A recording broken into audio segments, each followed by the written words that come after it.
Fifth grade. Today we are going to read about secession in our Civil War text. But before we get started, we want you to complete the quick write. That says, describe a time when you quit something. Why did you quit, and how did the other people involved respond? Press pause to write down your answer and play when you're ready for the focus question.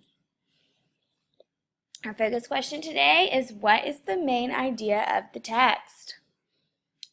And we have 3 vocabulary words. The first one is secession, and that's when you formally withdraw from something or you formally quit something. The second word is independence.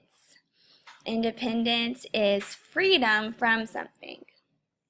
And then the last word is militia, and that is an army. It's usually in case of it's like an emergency army. So that would be this picture. This is the picture for independence. This goldfish is trying to get freedom.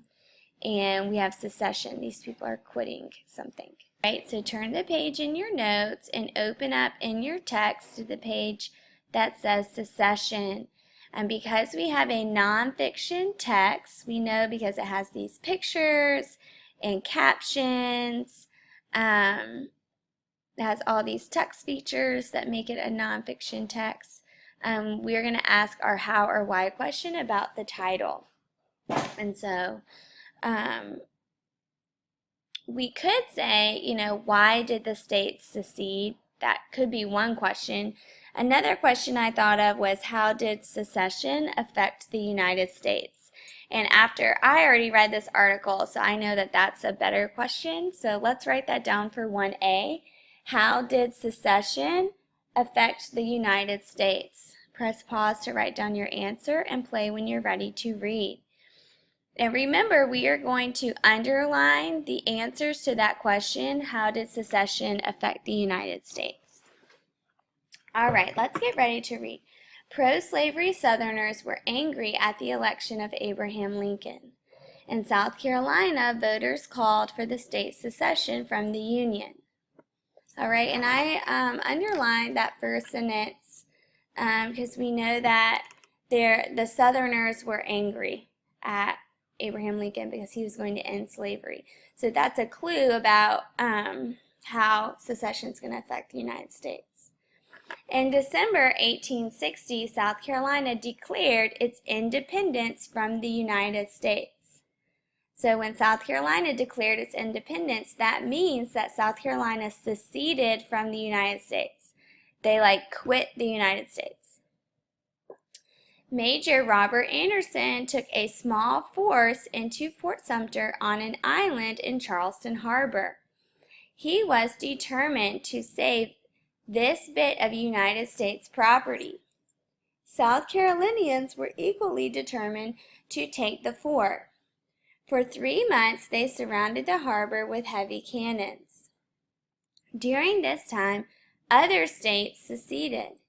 In March 1861, in Montgomery, Alabama, these seceded states formed a new government, the Confederate States of America.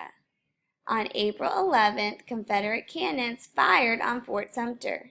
These shots began the Civil War.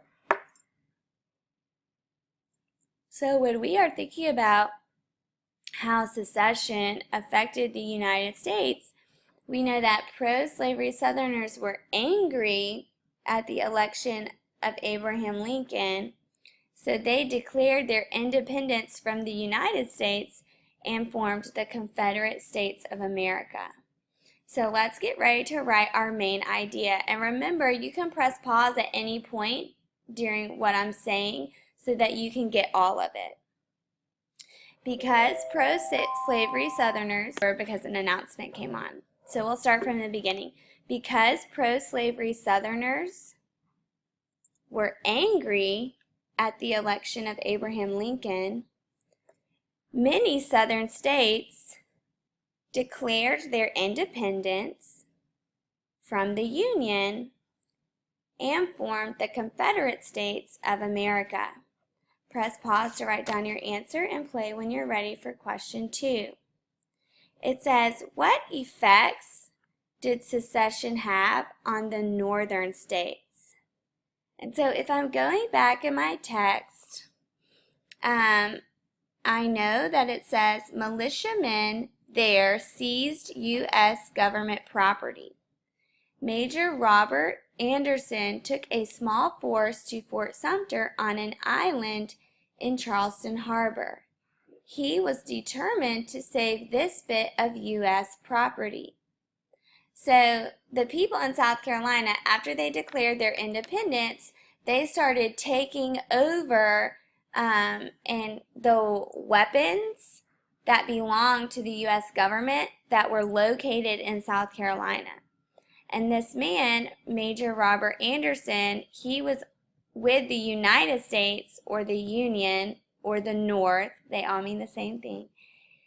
He went down to Fort Sumter in South Carolina and said, oh, you're not taking this. Like this belongs to the North, even though it was located in South Carolina. All right, so let's get ready to write in box 2. We could say Major Robert Anderson tried to protect Fort Sumter from the Confederate militiamen. And if we press pause to write down your answer and play when you're ready to keep going. All right, and then we are going to go to the next page at the bottom that says the surrender at Fort Sumter. And if we're in question 3, we want to know, like, what is the author trying to say? And then we also want to know, like, what's the author doing, or how does this affect our understanding? So let's read. Confederate troops fired on Fort Sumter on April 11, 1861. Major Robert Anderson, his 85 soldiers, and 43 laborers fought back with cannons, but eventually lowered their flag on the afternoon of April 12th. Okay, so we know that this is saying that Confederate troops fired on Fort Sumter and the Union soldiers fought back, but the Union eventually lost. So let's get ready to write that down in box 3. Confederate soldiers fired on Fort Sumter and the Union soldiers fought back, but eventually the Union surrendered. Press pause to write down your answer and play when you're ready for box 3. It says, what is the author doing? And we want to think about, why would the author include this picture and caption? And the author's doing this to explain who won the first battle of the Civil War. So write that down in box 3B. The author is explaining who won the first battle of the Civil War. Press pause to write down your answer and play when you're ready for number 4. What conclusions can we draw about how the Northerners felt about Southern secession? And this is something we want you to do on your own. So if you are in the North and you are opposed to slavery, and then the Southerners who want slavery decided to start their own country, how would that make you feel? As an American, how would that make you feel? And then you need to think about, and what if those Southerners who left started taking things that belong to you, like weapons? They started taking those away. How would that make you feel? Press pause to write down your answer and play when you're ready for the paragraph. It says, how did each side, North and South, view secession? And so in your paragraph, you need to look at, box 1 to help you with your topic sentence. But you also need to talk about how, the northern states viewed secession as, and the southern states viewed secession as. So you need to make sure you incorporate sentences from both sides, North and South.